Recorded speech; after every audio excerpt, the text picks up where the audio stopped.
ఆడికి రాకే మంచోరా ఆయన కాడే తంతా లేచి మనల్ని ఆయన కాడే తనుకుంటాను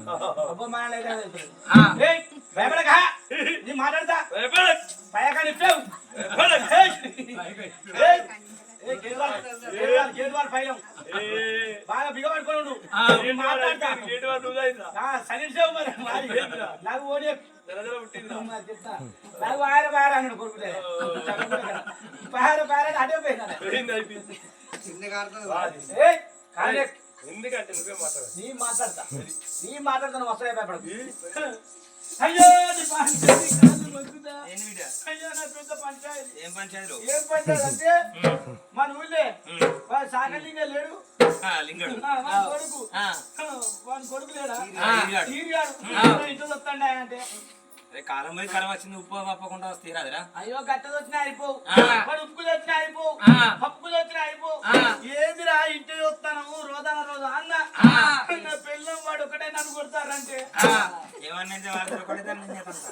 కొడతారు నేను పొద్దుగంగా రాత్రి 9 గంటలకు పోతానా కరెంట్ కాడికి పోతానా ఇక పక్కకు నీళ్ళు కట్టానా కరెంట్ రాత్రి పోతానా తెల్లారి 4 గంటలకు వస్తానయ్యా అప్పుడైనా ఇంటికి కూడా బయటకు వెళ్తాను వారి ఏదిరా ఇంట్లో చూస్తాను ఇది పాపం అడివినా గింత అడవికి వచ్చినావు ఏదిరా ఇంట్లో చూస్తున్నావు అన్న అయితే నా పెళ్ళం వాడు ఒక్కటే నన్ను పిచ్చి కొట్టు కొడతారు ఏం చెప్తావు కానీ నా కట్టి కనబడద్దు బాధ్యను నువ్వు ఇక్కడ మళ్ళీ ఎక్కడ చెప్పి ఎవరో చెప్పాను అందుకే పంచాయతీ మీ ఇంటికి పోతాం సరే ఎందుకంటే నువ్వు ఇక్కడ సాగలి లింగని కొడుకు కానీ ఇంట్లో చూస్తాను సొత్తానికి ఇట్లా ఉండాలి దగ్గర పోతావు మీరు అయ్యేది వీటిని నిలిపితగానే 5 జమన పెట్టాలి రా అంటాడు జమన పైసలు ఒకవేళ అప్పో సప్పో తెచ్చి పెట్టినవే అనుకో పెద్దమ్మ సర్టి వస్తారా అబ్బో వాళ్ళకు రాష్ట్ర కోట చికెన్ చెప్పాలి పంచాయతీ పోతే వీళ్ళు వెళ్ళేద్దు సారే ఎక్కడికి పంచాయతీ సంగతి బాగా వానికి అదే రోజు పంచాయతీ అయితే వీళ్ళు వెళ్ళేద్దు పంచాయతీ వద్దు నేను చెప్పినట్టు 9 గంటల కరెంట్ కాడ పోతానా 4 గంటలకి అప్పుడే వెళ్తాడా నువ్వు రాగానే వాడు ఒక్కనాడు ఉప్పుల పప్పు ఉప్పు తక్కువ ఉన్నది నా పిల్లల్ని ఒక్క దెబ్బ కొట్టా ఎందుకంటే అయ్యో ఎన్నడు కొట్టుడు నా భార్య కొడుతున్నాని ఇజ్జతికి లజ్జుకు ఇంటికి వెళ్ళి బయటికి వెళ్ళి నా చేత ఏం కాల్చున్నా అంటే నా చేత నేనే అండు కూడా తినుకుంటా ఇంటి లోపల ఉన్నా ఇంటి లోపల ఉంటే ఒక భార్యలే ఇంటికి అంటే సోపతులే బ్రహ్మాండమైన సోపతులు నీ భార్యలే కారా లేదా రారింటికి అటు ఆ మూల బీర్ సీసాలు ఈ మూల బ్రాండ్ సీసాలు లోపల తోడు మీద మంగళం పెంక అయినట్టు ఆవిడ ఏముల పాచి కామలకే ఉంటది ప్యాకెట్ ఆడవారని మొదలు పెట్టుకున్నాం 15 రోజుల దాకా లచ్చుకు ఇచ్చేదికి బయటికి వెళ్ళి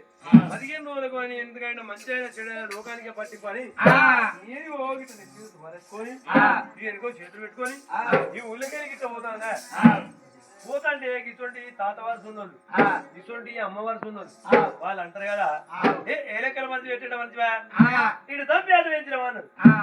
ఏంటిది సంపిల్ ఏంటిది పెంచింది ఏంటిది వాళ్ళే అన్నోళ్ళు వాళ్ళకి అర్థం కాలేదా అందరికి అర్థమైంది ఇక వాళ్ళ బాధ కాగలేక డైరెక్ట్ నా అత్తగారింటి పోయినా నా అత్తగారింటి వరకు నాకు 2 బామ్మర్దులే పోతులు నీ లెక్కనే ఉన్నారు వాళ్ళు నీ పుణ్యం నన్నని బామ్మర్దు వాళ్ళు ఏ రాక మా బావ వచ్చానని చెప్పి ఇక వచ్చిర్రు బీర్ తెస్తాడు తెచ్చి రాయి మంది తెస్తా అంటే కూడా తెస్తాడు తెలంగాణ తెస్తాడు పెద్ద ఆయన మంచిగా మా ఇంటికాడ చెల్లెలు ఉన్నాడా చికెన్ ఫ్రై చేసి మటన్ మరేస్తారు మరేసినాక మంచిగా కమ్మగా కూర్చున్న వరకు నా పెళ్ళి ముందరికి తలపెట్టింది వెనక్కి తిరిగింది తిరిగి పీడిచే కందుకుని ఒక్కొక్క కూతురు ఒక్కొక్క కుదిరే ఎక్కువ ఏంటి మనకి నిన్ను తీసుకపో నేనంతే నన్ను నువ్వు కొట్టబడితే అని నేనన్నా అందువల్ల నా భార్య అంటది కదా నువ్వు ఎట్ట మంచివా ఏ లెక్కల మంచివా నువ్వు ఒక్కని వస్తావా నడవ పెద్ద మనిషిని తీసుకొని రావా మరి ఊరే రాదు ఉన్నాడు కదా విద్యా పంచాయతీ రమ్మన్నది పంచాయతీ రమ్మని చాలా